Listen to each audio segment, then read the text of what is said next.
Tal como les va, muy buenos días. Ha sido uno de los grandes temas noticiosos en la semana, las pautas de ajuste salarial dadas a conocer por el Poder Ejecutivo, y vamos a conocer la visión de la Cámara de Industrias. Por eso, qué mejor que recibir a su presidenta, Washington Corralo. ¿Cómo le va? Buenos días, gracias por venir. Buen día, muchas gracias a ustedes. Se reunió anoche para analizar los lineamientos propuestos por el Poder Ejecutivo. ¿Cómo los reciben? Vamos a razonar un poquito. El Poder Ejecutivo hace una propuesta en la cual trata de contemplar a los actores productivos y a los actores que tienen trabajo.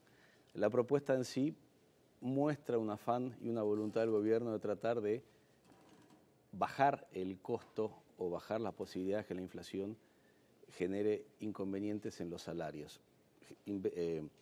Prepara esas tres franjas, franja media, franja alta, franja del medio o franja baja, y con eso busca que la pasada de precios después al consumo de alguna manera pueda generar una ventaja para el país. Pero lo que vemos es que ni los actores que trabajan, o sea, los trabajadores de los sindicatos, ni las empresas están del todo contentas. La Cámara de Industrias, en general, lo que hemos analizado con nuestros asociados, es que no, en algunos sectores, sobre todo las discrepancias se dan en lo que es la primera escala y la segunda escala, que el porcentaje de variación es exiguo. Muchos dicen, a ver, nadie va a hacer un proyecto de interés en el cual la tasa de interés, si un proyecto de interés nacional o un proyecto de inversión, si la tasa de interés va del 5 al 6, si el proyecto no cierra no por la tasa, sino por el proyecto en sí. Cuando estamos viendo que hay un medio punto, un punto de diferencia entre los sectores con problemas o los sectores medios, muchos sectores nos transmiten que para ellos ni siquiera tienen la capacidad de llegar a ese medio por ciento porque realmente no significa algo apreciable en el valor total de contexto. Para que se entienda bien, para aquellas industrias que están atravesando dificultades, el porcentaje de aumento que se ofrece aparece como difícil de absorber, y además entienden que es muy escasa la diferencia entre las industrias que están con problemas. Entre los sectores que son dinámicos, entre los sectores que están en el medio y los sectores que están, digamos, a nivel complicado. También, por otro lado, o sea, la Cámara de Industrias lo ha manifestado junto con otras cámaras empresariales. Estamos dándole el apoyo al gobierno porque entendemos que hay un momento complicado, todos somos conscientes que hay caída de exportaciones, caída de los precios de los productos que se exportan, caída de la actividad. Países como Uruguay, que le vendía mucho a Venezuela, que le vendía a Brasil, que le vendía a Argentina, son mercados que en estos momentos están experimentando dificultades. Eso hace que los productos uruguayos le cuesten salir. En lo que se refiere al tema del mercado externo, el mercado interno también, lógicamente, al haber una menor actividad económica, también parte del mercado interno se resiente. Le damos el apoyo, pero no estamos conformes totalmente con la pauta. Tal vez algunos sectores de otras cámaras puedan estar conformes, pero nosotros la pauta para los que somos productores de bienes que van a la economía o mercado interno, exportación, presenta algunos claroscuros. ¿Cómo se catalogan las tres dimensiones o cómo se cataloga cuál es la autoclasificación que cada empresa tiene que hacer de su actividad? Hablan del crecimiento, bueno, perfecto, pero el crecimiento de un 4%, el crecimiento tal vez que haya tenido algún sector industrial en ese periodo, porque es un año móvil, 12 meses, no necesariamente refleja la capacidad de los próximos 12 meses de generar valores que permitan mantener ese crecimiento, con lo cual podría darse una injusticia también que empresas pasen a grupos dinámicos, como se llama en esta escala, y realmente la economía hoy para ellos no está siendo tan dinámica como podría haber sido periodos anteriores. ¿Cree que podría haber sido un poco más claro el gobierno en el momento de definir qué empresas es dinámica o qué sector, en realidad no qué empresa, pero qué sector de la actividad es dinámico, qué sector es medio y qué sector está en problema? Quizás el que esté en problema sea el más fácil de determinar, ¿no? Es aquel que recibe subsidio del Estado. No necesariamente, tal vez el sector que tenga problemas es aquel que puede o no recibir subsidio del Estado, pero tiene gente en el seguro de paro, ha bajado su actividad, ha bajado su venta, ha bajado su exportación y ha bajado su participación en el mercado interno. Esa es una medida rápida de saber. Si una empresa tenía 100 personas y hoy tiene 80 y vendía X dólares y hoy vende X menos 10, obviamente, y estamos hablando de condiciones constantes, de que no tiene otros factores que puedan alterar su curva de producción, ese sector está con problemas. Si hay un sector que vendía a uno y el producto que vende se sigue manteniendo a uno porque es un commodity internacional o algún otro producto de mercado interno que tiene ese valor, está bien que esa empresa tal vez esté en el ramo medio, y si hay empresas que eventualmente hay un producto que está subiendo el precio, que tienen condiciones de también absorber esa variable, pueden trasladarlo a sus costos y de esa manera podrían pasar a lo que se llama la categoría dinámica. Pero también la autoclasificación es una buena idea, pero no es una idea práctica, porque ¿cómo se autoclasifican las empresas? Habría que tener un decreto, un instructivo, un sistema que permitiera en forma ponderable y mesurable saber cómo es que se clasifica una empresa dentro de ese sistema, ¿no? ¿Y esto puede llevar a la conflictividad, que haya una autoclasificación? Visiones distintas entre trabajadores y empresarios acerca de qué empresa está en el rango medio, cuál es dinámica. Claro, exacto. Desde el momento que no hay un sistema mesurable que permita determinar con métodos técnicos, por decirlo así, que esta empresa tiene que estar en el grupo A, esta empresa tiene que estar en el grupo B o esta empresa tiene que estar en el grupo C dentro de las tres categorías, eso puede dar origen a la confusión.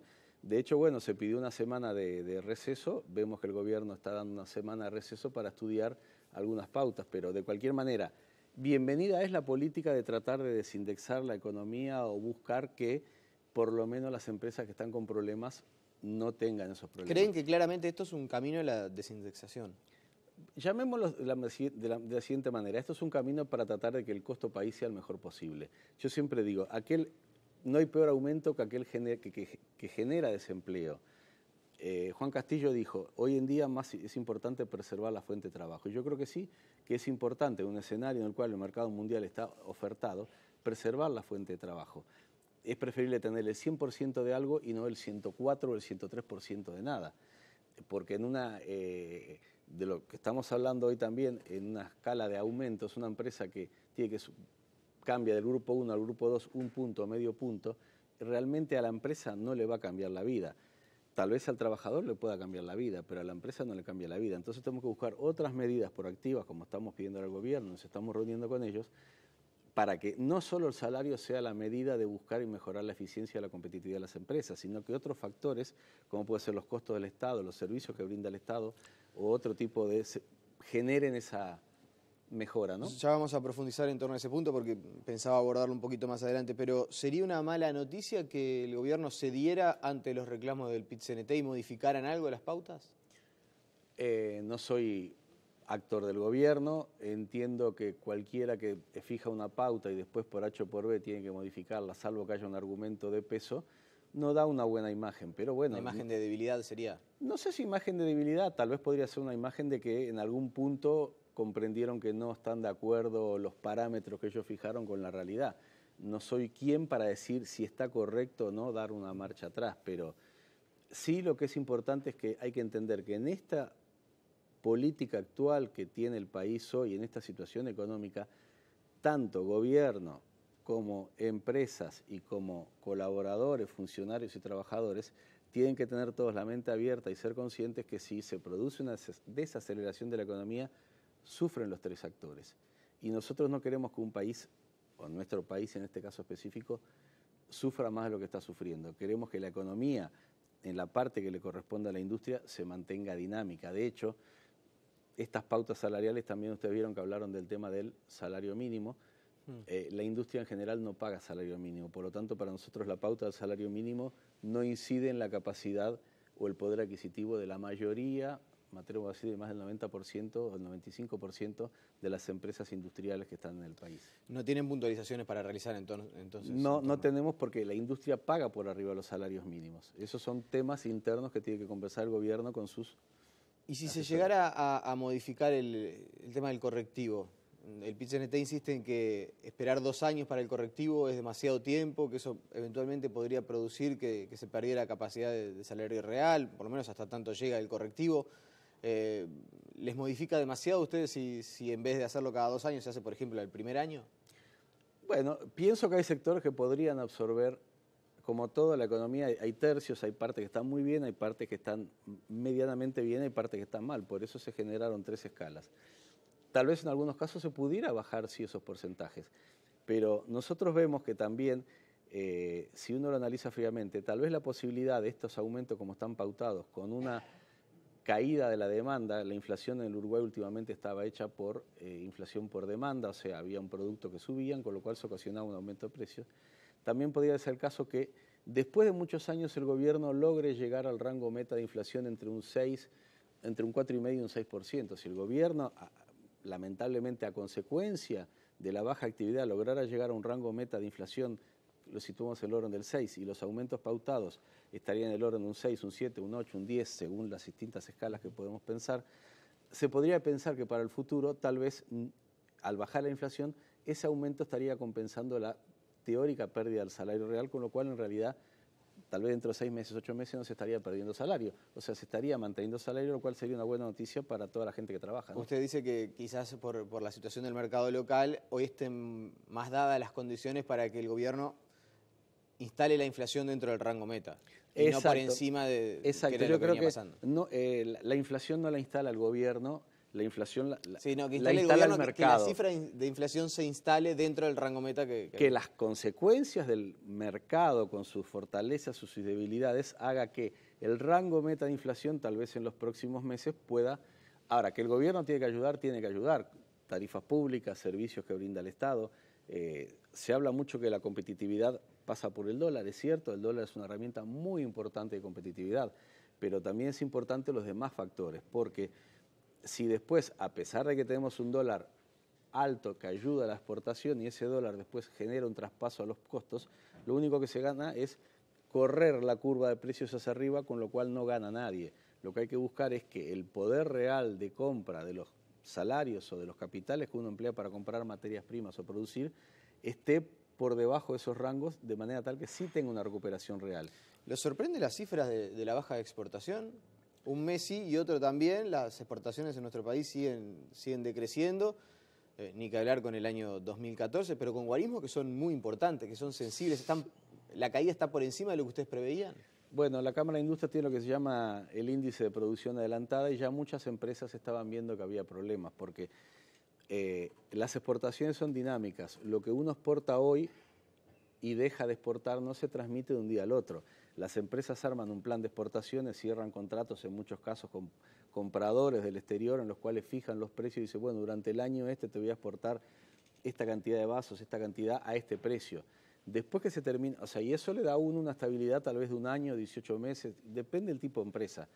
Cuando se vence ese sistema de compras, si viene la nueva previsión de compras y el mundo empieza a estar ofertado, hay productos similares a los uruguayos que están siendo ofertados en otras partes del mundo, entonces el comprador que estaba comprando en Uruguay, llámese productos primarios, commodities o productos con mediano valor agregado, que es lo que podemos aspirar hoy, encuentran que el precio que le ofrecen es menor.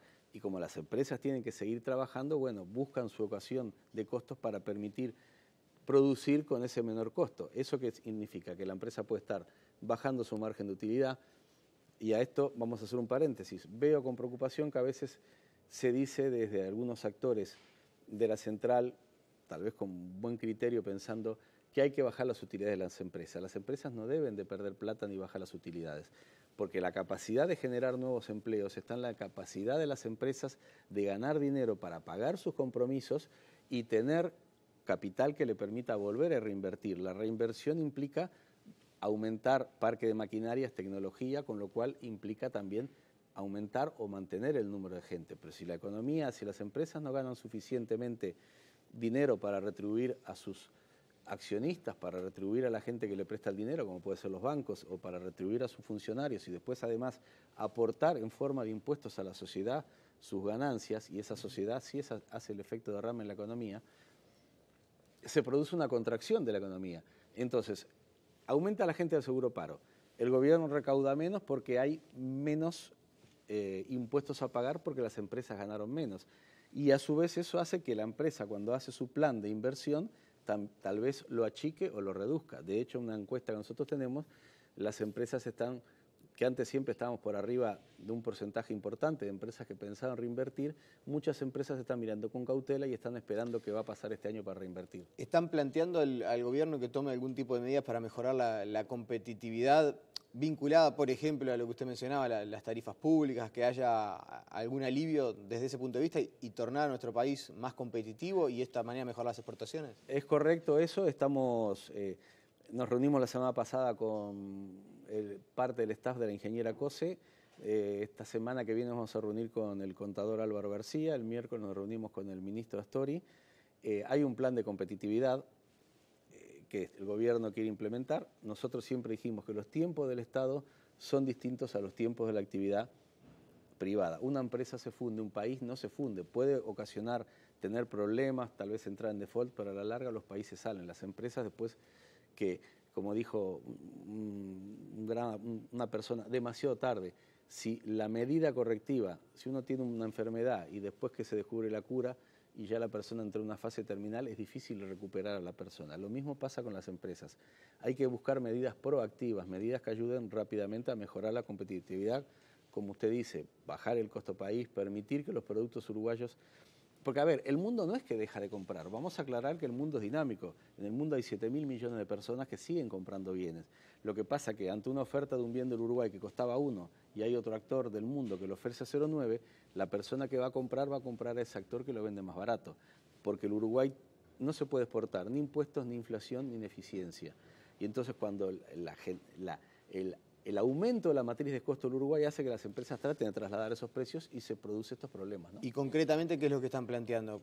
¿Cuál es el alivio que ustedes quisieran recibir? Acuérdese que el año pasado se habló la posibilidad de bajar un 5% las tarifas eléctricas, este año se habló la posibilidad de bajar un 20% las tarifas eléctricas. Lamentablemente, tal vez por razones de caja del propio gobierno, por desfasajes internos que tienen en sus empresas públicas. De hecho, se está hablando hoy muchísimo de los costos de las empresas públicas y de la capacidad que tienen las empresas públicas de mejorar su gestión para trasladar esa mejora a los costos a los actores productivos. Y actor productivo es agroindustria, comercio, servicio, todo es un combo que es lo que forma el Producto Bruto del país. Entonces, si en la medida que el gobierno tenga herramientas que le permitan también a ellos generar un menor costo de lo que ellos producen, ese costo, si se lo trasladan al país, sumado a un ritmo devaluatorio que acompañe a los países que también producen igual que Uruguay, caso Brasil, o la propia Europa, vimos que pasó de un euro de 1,36, 1,38 a un euro promedio de 1,10. Quiere decir que el propio producto uruguayo que iba a los mercados europeos, como podía ser carne, también enfrenta competencia de otros países que tal vez son más eficientes que nosotros para producir. O sea que van a plantear una rebaja en las tarifas de energía, por ejemplo, y una mayor devaluación, que el dólar siga creciendo. Lo que vamos a plantear es que el costo país baje. Las medidas pueden ser, no solo esas, pueden ser varias, puede ser lo que se llama una devaluación fiscal, tal vez momentáneamente aumentar algún porcentaje de devolución. Hemos planteado al ministro la posibilidad también en otros países del mundo, se estila decir, bueno, mire señor, usted tiene tanta cantidad de personas, en lugar de mandarlas al seguro paro, el gobierno dice, usted no manda al seguro paro por un periodo de tiempo, nosotros le hacemos una exoneración parcial de algunos de los aportes que usted hace porque psicológicamente una persona que está en el seguro paro ganando X o que está en la casa ganando X y está en la empresa ganando ese X, aunque sepa que se siente mucho más confortada. A nadie le gusta estar en el seguro paro pensando que tal vez no lo vuelvan a tomar. Entonces, si hay mecanismos que permitan, hemos pedido la rebaja de aportes, hay países que buscan medidas proactivas. Una idea que le planteamos al ministro Murro en muchas partes del mundo, vamos a suponer una empresa tipo tiene 100 funcionarios y hay 12 meses en el año, quiere decir que por cálculo de probabilidades tal vez 8 o 9 funcionarios estén cumpliendo ese mes en esa empresa. Bueno, la posibilidad de otorgar por la fecha del cumpleaños un salario sin que tenga aportes, de manera tal que ese dinero que se genere equivalga a un porcentaje equivalente a un 8,33% y ese dinero se vuelca a la economía. Y ese dinero que se vuelca a la economía uruguaya después en forma indirecta va a pagar el IVA que mucha gente paga y todos pagamos y consumimos en el exterior o me refiero fuera de las empresas o en los servicios que la gente toma. Hay un montón de medidas que se pueden hacer, que lo han tomado otros países del mundo. O sea, el concepto de evaluación fiscal es algo que es provisorio, que implica mejorar, aunque sea por algún medio, de sacarle el peso del Estado a las empresas que son más dinámicas para que puedan tener una mejor presencia en los mercados de exportación. Washington Corrales, le agradecemos su presencia esta mañana aquí en Tele Buen Día. Muchas gracias, esperemos que todo esto conduzca a buen camino y que el país siga creciendo tal vez para el año que viene las cifras reales que esperamos. La pausa y enseguida seguimos con más información.